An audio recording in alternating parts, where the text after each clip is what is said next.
All right. As you remember yesterday, we dealt with Noah. And Noah, he survived the flood. But nevertheless, the flood is called on his name. He was righteous. Says he was purely righteous. Sadiq Tamim. He was purely righteous. But nevertheless, he didn't deserve the flood. He was saved. But nevertheless, the flood is called on his name. So we see two things here in the flood. First of all, it destroyed a lot of people. In fact, it destroyed everybody except for Noah and his immediate family, his wife and his sons, his wife and his wife and his sons and their wives.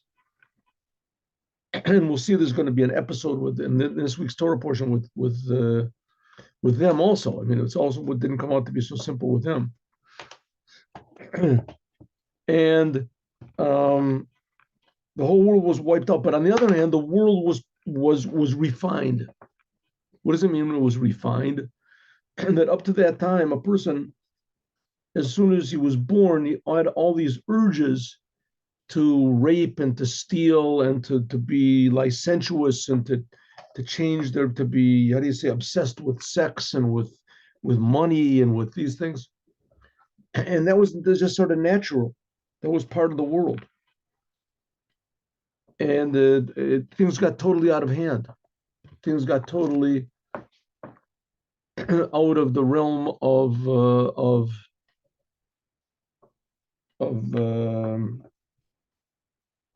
normalcy. People just destroying themselves. They were destroying each other. So God said, listen, in order they should not continue this way, I'm going to start over again, make a reset. And there came the waters of Noah and wiped all of the bad away from the world, including all the people and even the animals that were not redeemable. There's no way you could fix them up. Okay, that's not going to happen anymore. There won't be a flood, and there won't be any other way. Not only will the world not be destroyed by a flood, but it won't be destroyed totally at all. It's not going to happen again. But nevertheless, so that means that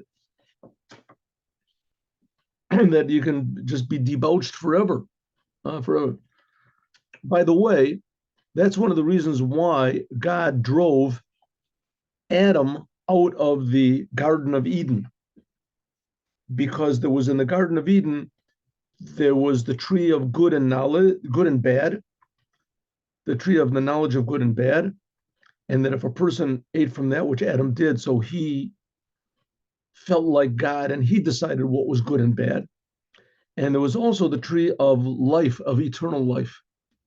And God was worried that if Adam ate from the tree of eternal life, that good and bad would be eternal. It would be permanent. It could be permanent in the world. So God drove Adam out of the world. But it didn't help that much because like 1,600 years later came the flood. And everything just descended to the point where God had no choice but to, so to speak, drive man out of the world. But just like he drove Adam out.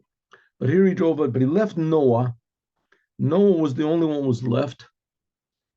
And his hope, God's hope was that Noah would be able to fix up the world. In other words, he didn't separate Noah from the world like he separated Adam from Gan Eden, the Garden of Eden. He didn't separate them. So Adam was separate from the Garden of Eden, because he couldn't fix it up anymore. He had to go out and fix up the world. He had to work on the rest of the world, but God left Noah in the world with the hope that he would fix up the world. And sure enough, that Noah was really he began what was called the 7 Noahide commandments. That's why the commandments are called in his name, even though the 6 of them were already given to Adam. According to some opinions, all 7 were given to Adam, but 6 were given there. But the Noahide commandments are called in his name because Noah has this hope that he's going to, his generations that come from him will fix up the world. What does it mean fix up the world? The people won't want to do bad things anymore. People won't want to do destructive things anymore.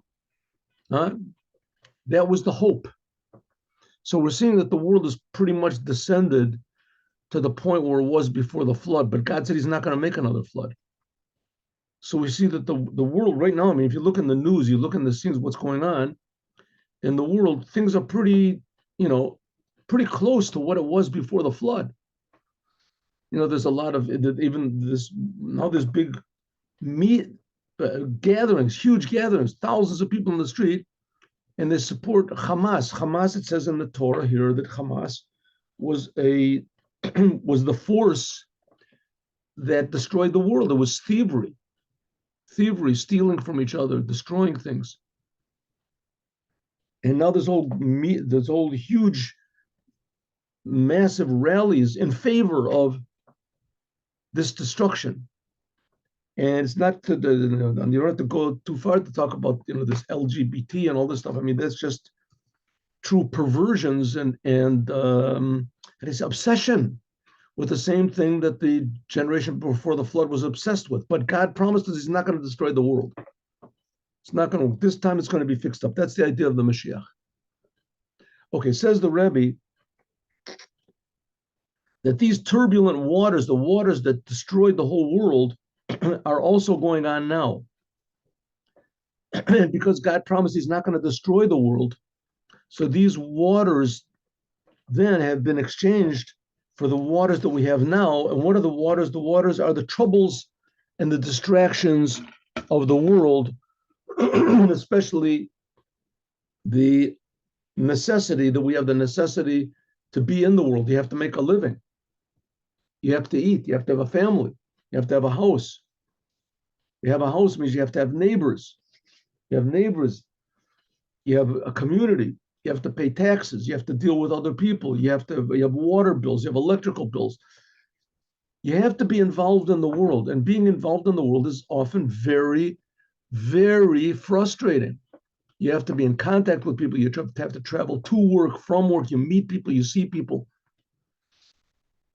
And how you deal with the world, this purifies a person.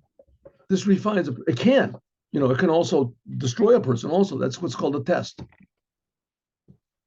But to withstand the temptations and the pressures and the disappointments and the frustrations and the fears and the how do you say, the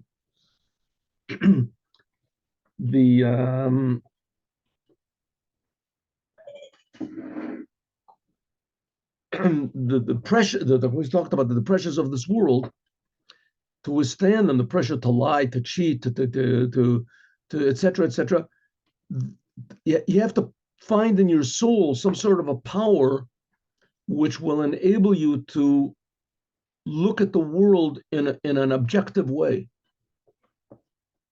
and an objective, to find some sort of a reality that will enable you, empower you to fix the world. Instead of the world bringing you down, you bring the world up. Okay, so that's what the flood waters are now.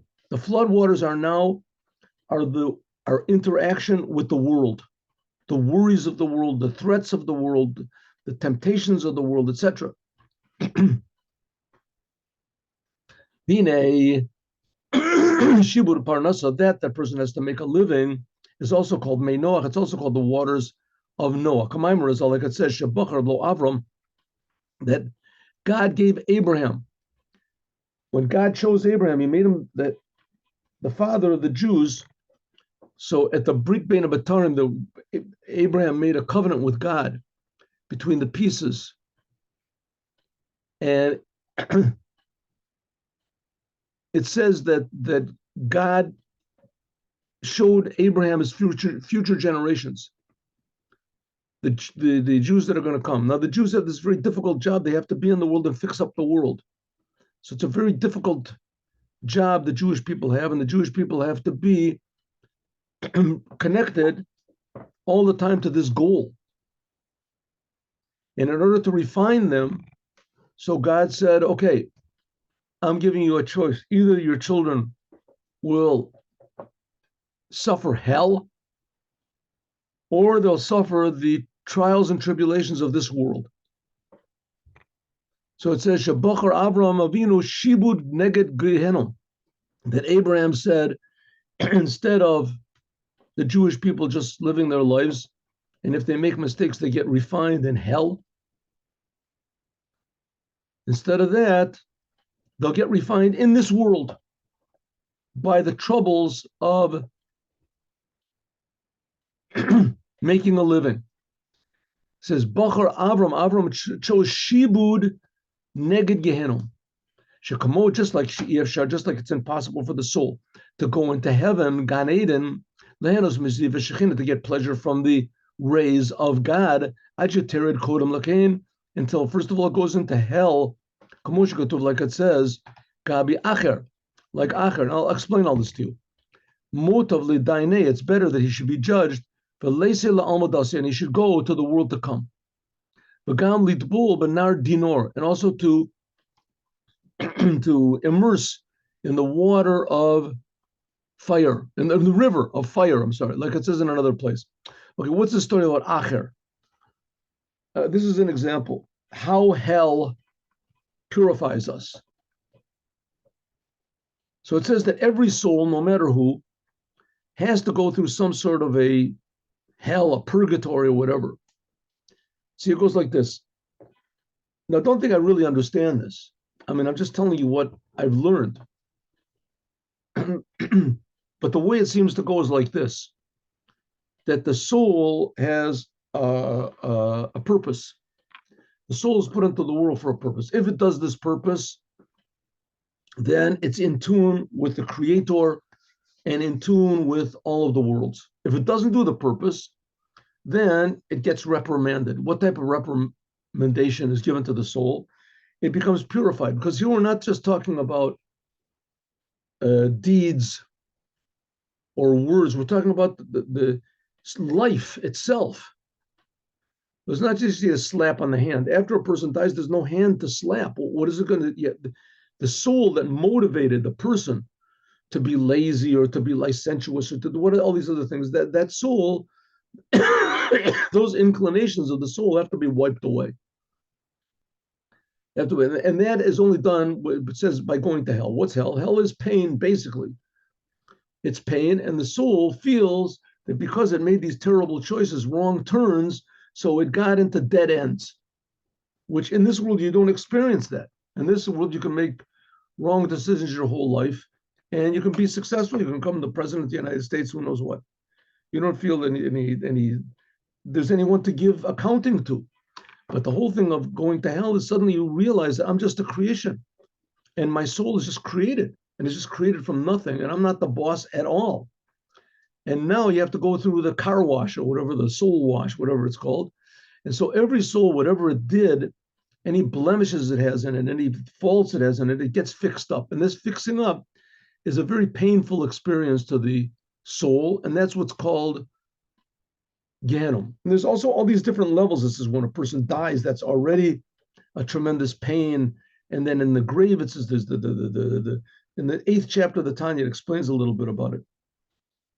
It's not explaining about these things in order to tell you that that's our goal and that that's what we should be motivated by, going to heaven or going to hell. It's just telling us that there is good and bad is not just something that God arbitrarily decided. These are principles of life itself. And just like if a person, you live in wherever, Chicago, and you want to go to California, so you have to go west. You can't go east. If you say, I'm going to do whatever I want to, you go east, you're not going to make it to California unless you go around the whole world. Right? You're not going to do the same thing. Is there's just like there's right and left in the world, there's right and wrong in the upper worlds. And if a person doesn't do right, so he has to go to hell and get fixed up. Nevertheless, just like a person gets refined, the soul gets refined by means of, after he dies, of going to hell, even for a short amount of time, the different purgatories that there are. Kamokin, similarly, Al Yadei Shibud. And why is this, by the way? In order that the soul will be refined and it'll come back into the world and try to get it right. That's what there's reincarnations. It's called Gilgulei Neshamot. Okay, that's one way of fixing up the soul, but there's another way. Kamoken, similarly, by the shivud, by means of being in the world with all the worries and the difficulties that are in the world. Yochlon lalos, a person can elevate himself, the madrega yosef gavua, to a very high level.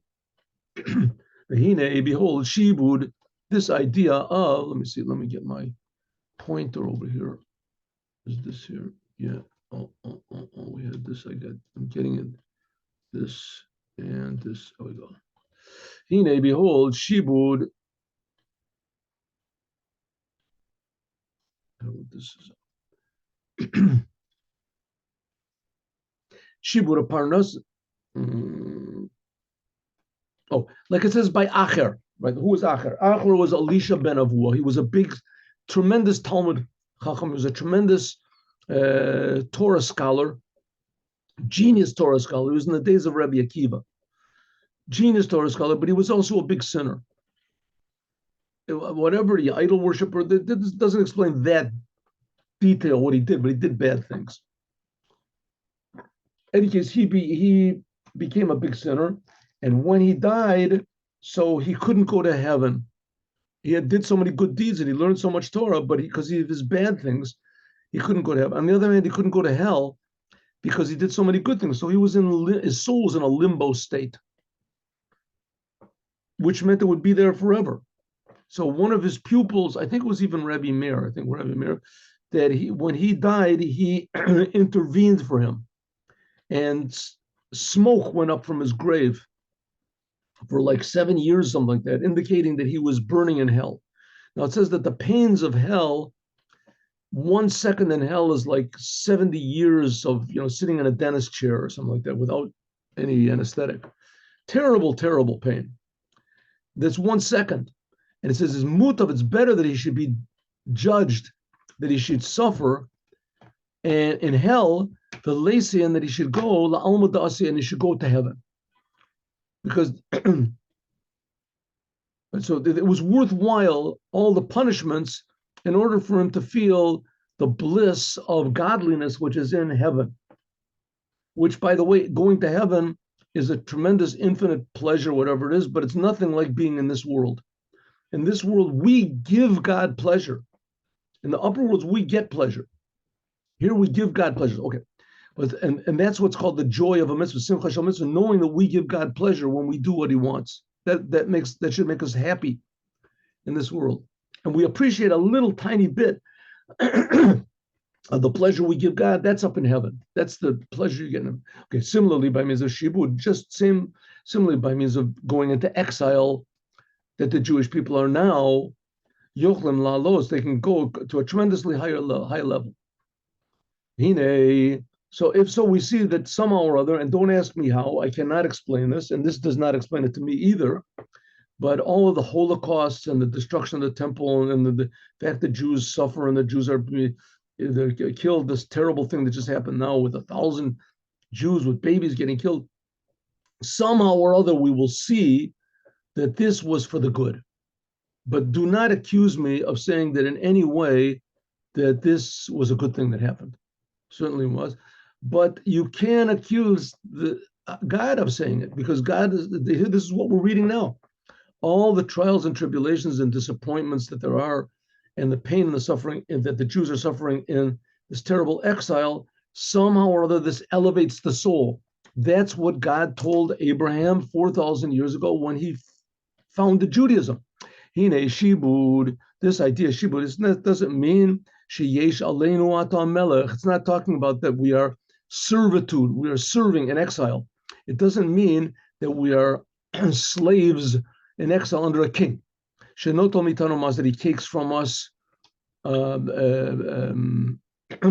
taxes. And we're not free to do what we want. That's what's called being slaves. No. Shagam Bisman Beis Hamikdash, even in the time of the Holy Temple. In the first temple especially, they had a king. There was a king and they had to pay taxes. And it was tremendously high taxes. That's why the people, they rebelled after King Solomon died. Like it says, everybody had to give 1/10 of his income. Ella, but Kavana, the intention is Shebizman Beit Hamikdash, in the time of the Holy Temple, when the temple existed, there was a tremendous blessing, atzuma, ad she'eretz Yisrael, eretz zavas chalav davash. What does it mean that we are now in we're now in servitude? In servitude, since the temple was destroyed, as the world became dominant, and the future is very uncertain. In the time that the Jews were living in Eretz Israel, and there was a holy temple, there was great abundance, and the future was very certain. People did not have to worry. It was almost like it was in heaven, in Gan Eden. Gan Eden is another word for heaven. The Garden of Eden, before Adam ate from the tree. The land of Israel was flowing milk and honey. Shalom Pitevia, it was unnatural. It was above nature. Like it says in the Gemara, in the end of the Gemara on Ketuvot. There was no worries. People didn't have to worry about where their money was coming from. Now, each and every person has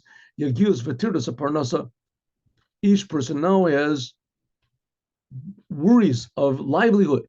To work in this world, Gashmi, and that is the turbulent waters. And that's what's called the waters of Noah. Why? On one hand, it was a punishment, it was terrible, but this terrible situation that we're in now, that there's no temple and that tomorrow is uncertain, it gives tremendous pleasure to God. Why? Because by means of the uncertainty of this world and the different vicissitudes of life, right? The changing difficulties and challenges, is mitalis and neshama, the soul raises up la madrega yosef gavua to a higher level mikodam than before. Islav shusa it was in the body. Then the soul was like sitting in a home for the aged. You just get everything for free, but you don't feel like you're a human being. You don't feel real. It just gets pleasure from the good. You get pleasure and you get pleasure. Like the rabbi say, that's what the rabbi say. It's better. All the pleasures in the world to come is nothing like one moment of tshuva and maisim tovim, of doing good deeds for God in this world. It's better than all of the life of the world to come, because in this world, there's a better light that comes from darkness. It's like if you took a person and you said, listen, what would you like to be joined up to, let's say, a dream machine where you got any dream you wanted to, right? Every day you dreamed that you were elected president of the United States, anew. Right, you'd forget yesterday and remember today, or they hook you up and they just drip some sort of, heroin or something like that, and say you just constant pleasure all the time. Would you like that? So a lot of people would say yes, but I'm sure a good number of people would say, I don't want that type of a life. I want a real life.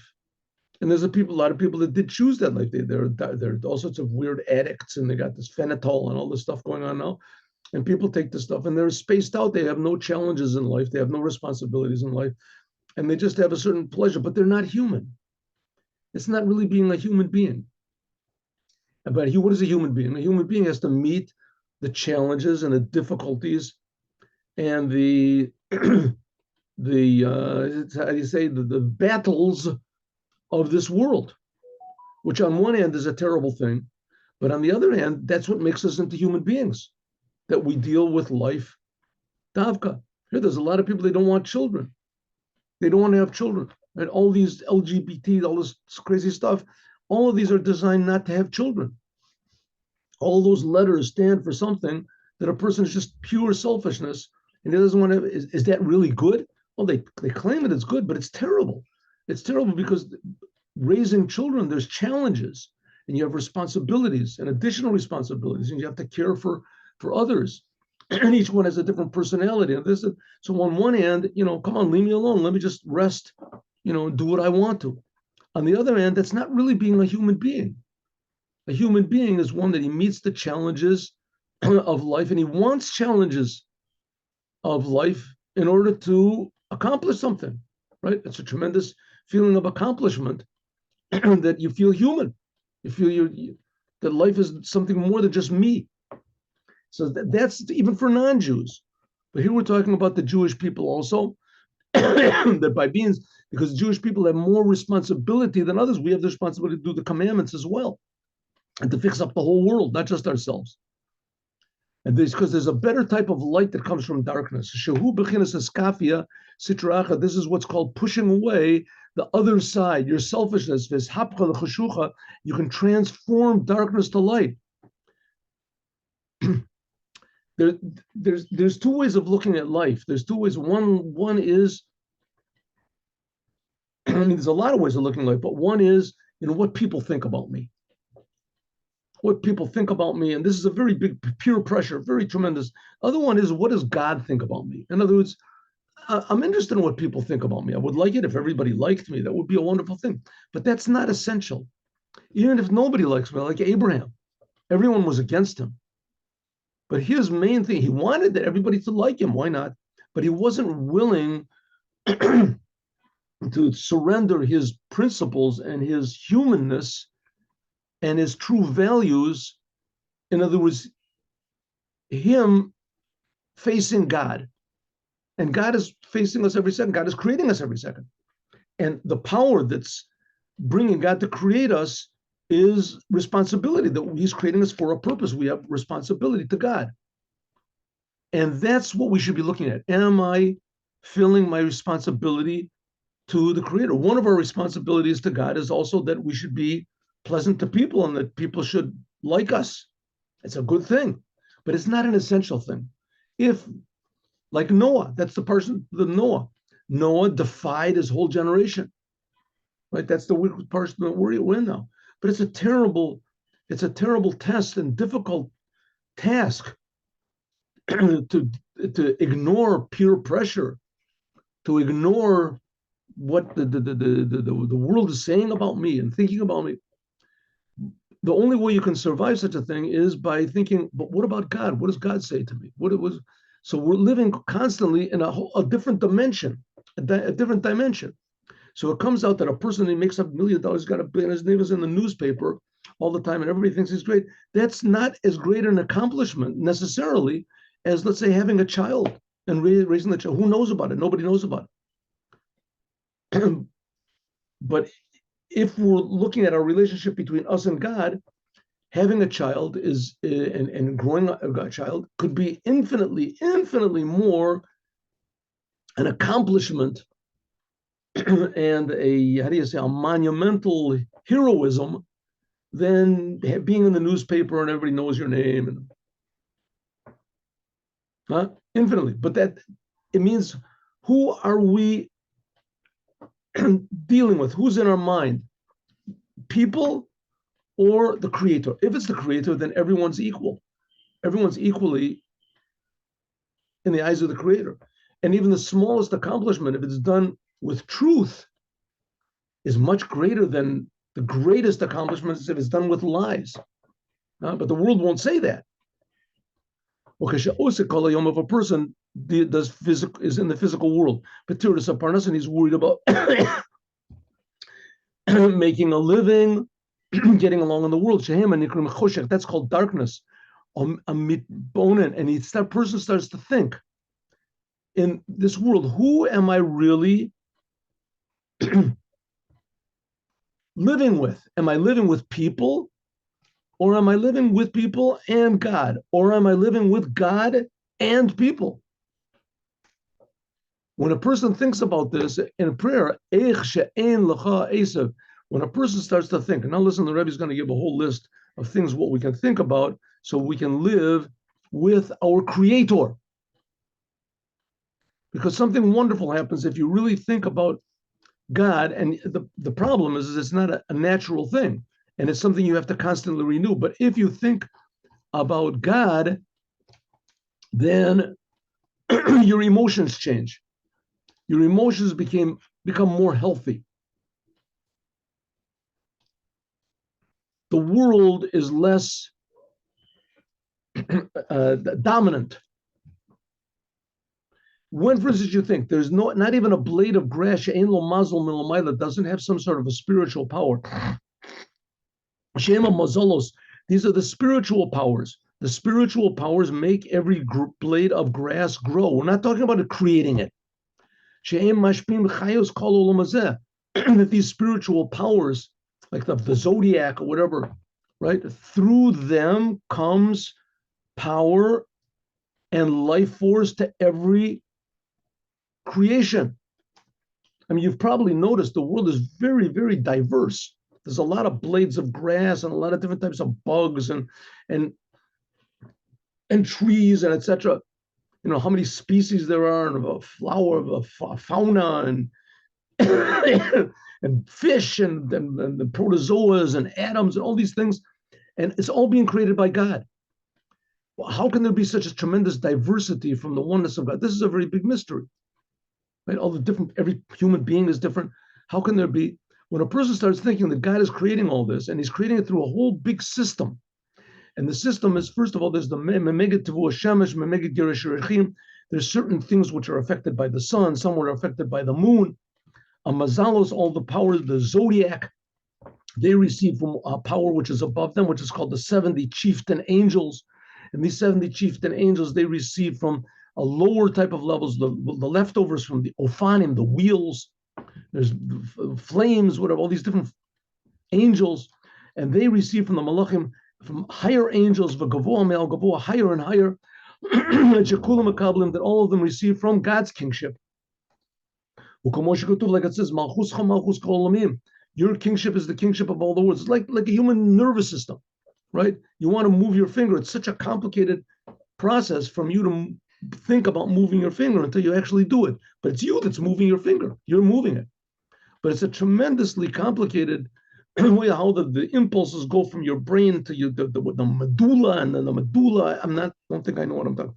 The medulla goes to the spinal cord, and from the spinal cord it branches out, and then that affects the muscles, and the muscles move the bones, and the bones they work together with also the senses in the fingers, so that you know when you're doing with your eyes, with this and everything. And it's a tremendously complicated process, but in the end, it's just me moving my finger. The same thing with the worlds. All of the worlds are very tremendously complicated, especially even like a little blade of grass in this world. The process that goes to not just create it, but to keep it alive and make it grow is tremendously complicated. But nevertheless, it all comes from God. Like it says, your kingship, God, is the kingship of all the worlds. Shemahavet kol almost that God is creating everything from nothing to something mamish. And what's creating the world is just a ray of God's creative power alone. That's called the Shekhinah. That what God creates the angels, he creates all these worlds, there's just a little ray of godliness. It's a little nothing of godliness. In the Torah, it's called God's word. The Gabi Muhut of Atzmuto, in regard to God's essence. And God's essence is what's creating us. So when you think about this, you start to think, I mean, God is infinitely more real and close to me and good and benefiting me, he's creating me, than I could possibly imagine. That God is infinite, mamash. God creates time. Time is just a creation by God. God doesn't exist within time. God existed before the world was created. Before the world was created, there was no time. There was no before. God is past, present, and future all at once without any change. His reality is not limited to time or space. God's reality is true reality. I mean, truly, we can say God is not real. God creates reality. His reality is infinitely incomprehensible. Like it says, and this reality is what's creating us. We're being created by God all the time. Like it says, you are God, you are the one before the world was created, you're after the world was created. When you think about this, who is creating me? When you think about this, deeply, your soul will be aroused with Ava, love. The chuka nifla, and a tremendous desire, and karish fe'ish, like flaming fire, let's say me to go out from the darkness, the physicality of this world. Barak ladav kapo, and only to think about God. That's what King David said. Mili b'shamayim. What do I care about heaven? Im chalachavatsti. I don't want just to be with you. Shalo yachpotz klol. He doesn't want to go to heaven, not the lower heaven, not the upper heaven. These are just rays of godliness alone. Like the rabbi said that tzaddikim, they sit in heaven and they get pleasure. The holy Jews get pleasure in heaven. King David said, who needs it? I don't want it. They don't want to get pleasure from the rays of God. Ki'im l'dav kabo. They just want to be clinging to you, God. I'm so grateful to you, God. You're creating me. You're creating the whole world. You're creating me as I am, with all of my powers, all of my talents, my individuality. I just want to be connected to you. You're so good, right? People go crazy for money because money makes them feel, that empowers them. How much more God? God is creating the money. He's creating everything. And he's infinitely close to us. And the only thing that's separating us from God is our own thoughts and our own heart, our own ego. We love ourselves. And because we love ourselves, that's what I always say. I really pride myself with this. There's no such thing as an atheist. There's only an I-theist. People love them. Everybody believes in God. But the people who consider themselves to be atheists, they think that they're God. God is just the ultimate reality. But people love themselves, right? They love themselves. They're I-theists, a capital I. And that's what's preventing us from feeling the true reality of God who's creating us. I mean, God loves us. He's creating my I. God loves me more than I can possibly love myself. He's creating me. And he's creating everybody. That's called Eshtava B'gufa D'Malka. That's what's called in the Zohar to be clinging, to be, how do you say, absorbed in the body of the king. Such tremendous love. V'nikra b'chinas avazu b'chinas tshuva. This is called tshuva. Shehu b'chiliyota. There's a tremendous desire, tremendous power. Shebodavka mitoch ha'choshech. And this comes specifically from the darkness. Shaya asik rak benyanim gashmim. And physical things, v'hevli olam hazeh. And all of a sudden he thinks to himself, wow, I am being created by God. Why am I so worried about the world? I have to be thinking, but the world is real. I mean, what am I going to do? It starts to think about the creator. It's like opening up the valve on a pressure cooker. Suddenly you realize the whole world is not just me. I've got a creator, and my creator is infinitely, infinitely loves me more than I can possibly love myself. Then you start return that love. And this only comes from darkness. This is what's called with all of your power. Shehu b'li mamish. This is without any limit. It comes from the opposite, darkness, etc. Like, God forbid, a person that was deaf and he can hear, he really appreciates hearing. A person that was blind and he can see, he really appreciates everything that he can see, every color, every movement. Or a person that couldn't walk and now he can walk, oh, he is so grateful for every step that he takes. Before that, he wasn't grateful for anything. So what? He could see, he could hear, the same thing, but he was missing the human part of it. He didn't have gratitude. He was thinking everything, I deserve it. What do you mean? Of course I see. Everybody sees. What's the big deal? Cats see, dogs see, protozoas, they have some sort of a perceptive system. What's the big deal? So I see. So if I didn't see, so I didn't see. Oh yeah?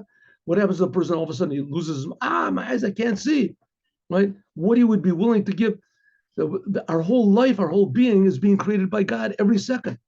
When you feel that this is not just a religious idea, it's not just a meditation, this is a fact. Like it says, so it says, and where does this come from? It comes from this love. This flaming love comes specifically from the opposite. From the blindness came an appreciation of seeing. From deafness came the appreciation of hearing. The same thing is from being in exile and worrying about the world comes an appreciation of the creator of the world. Like it says that God saw everything that he made and it was good. It says this is the angel of life. And it says Tov Me'od. When it says it was, God said everything, saw everything he's made and it was very good. says this is the Malach HaMavos, this is the angel of death. That by means of the opposite and the darkness, which that was brought by the way of Adam eating from the tree, by means of this darkness and bad, by means of this, this is what's called the animal soul, you can come to love God with all of your being. Hainu, why?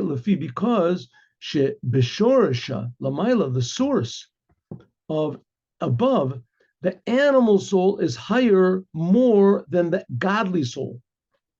Somehow or other, this world is higher than the Creator. Like it says, like it says, these are the kings that ruled before there ruled a king of the Jewish people. These are the kings of Edom, it says. Shehu bechinas nefesh elokis, that's the godly soul.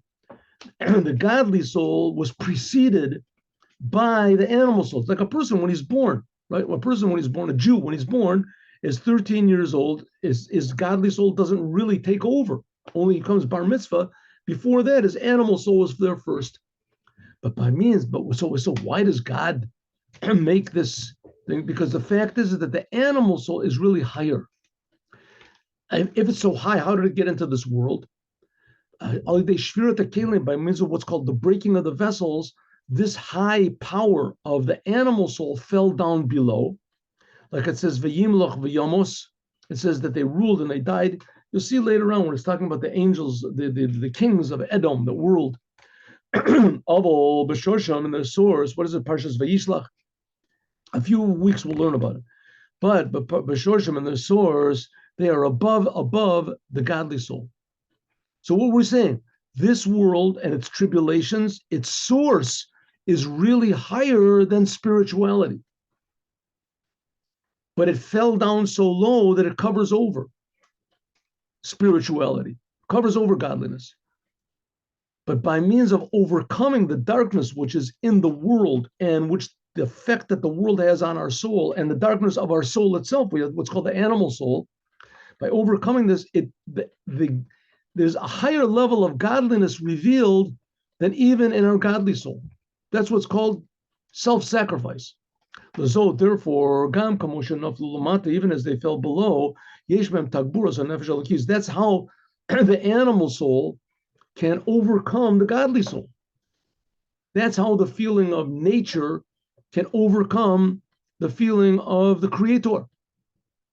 That's how there can be big professors and Jewish professors, and they deny that God exists, and they prove that God does not exist according to their minds. They have proven something.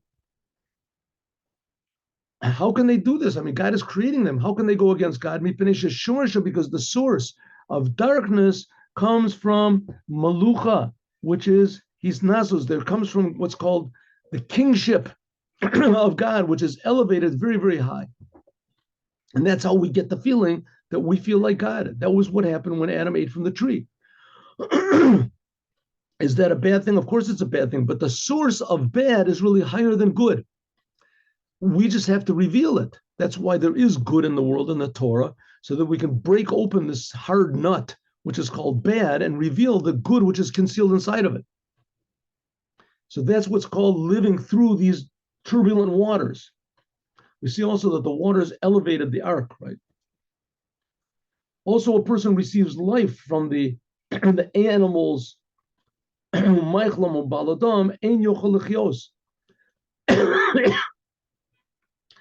A person receives food, a person receives life from the physical things that he eats, meat,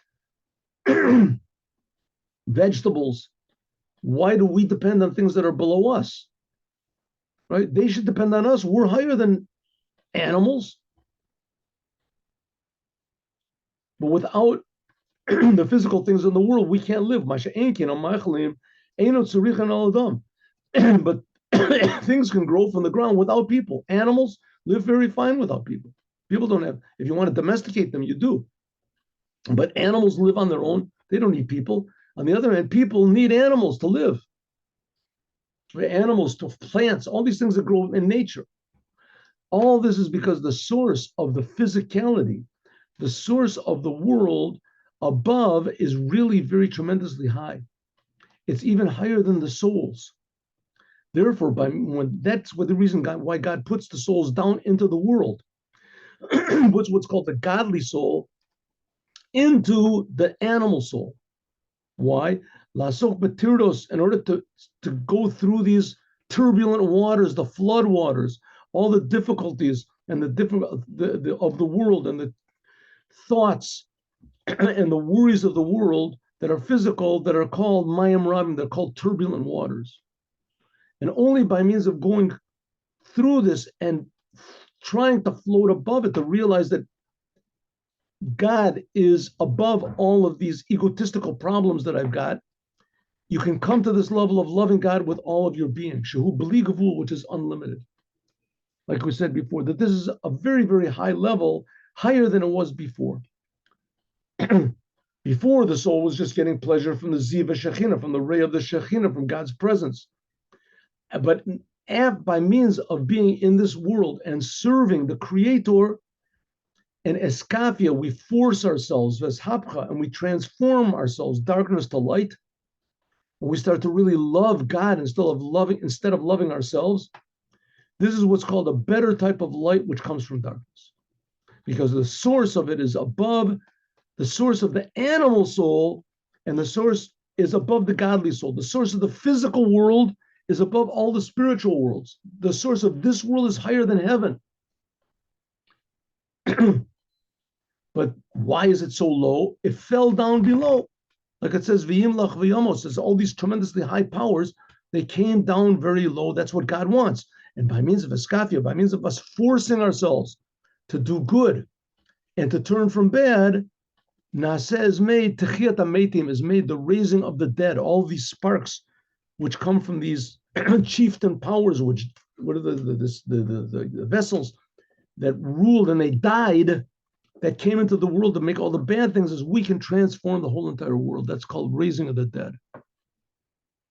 The world as it is dead, and we can raise it up by means of adhering to the godly part which is inside of us, the godly impulses to resist the world. That's sort of what Noah did, at least what Noah began, but he didn't really succeed in saving anything except for himself until Abraham comes. That's going to be next week.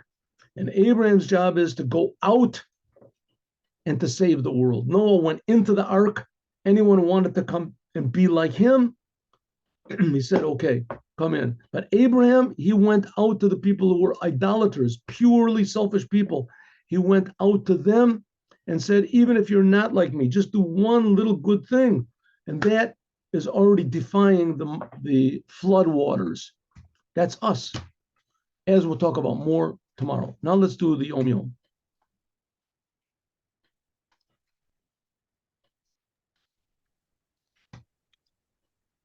Wait, were you ready? Finished both, Shiurim? What happened? 1 minute. 1 minute. Said the Yom. Just 1 second.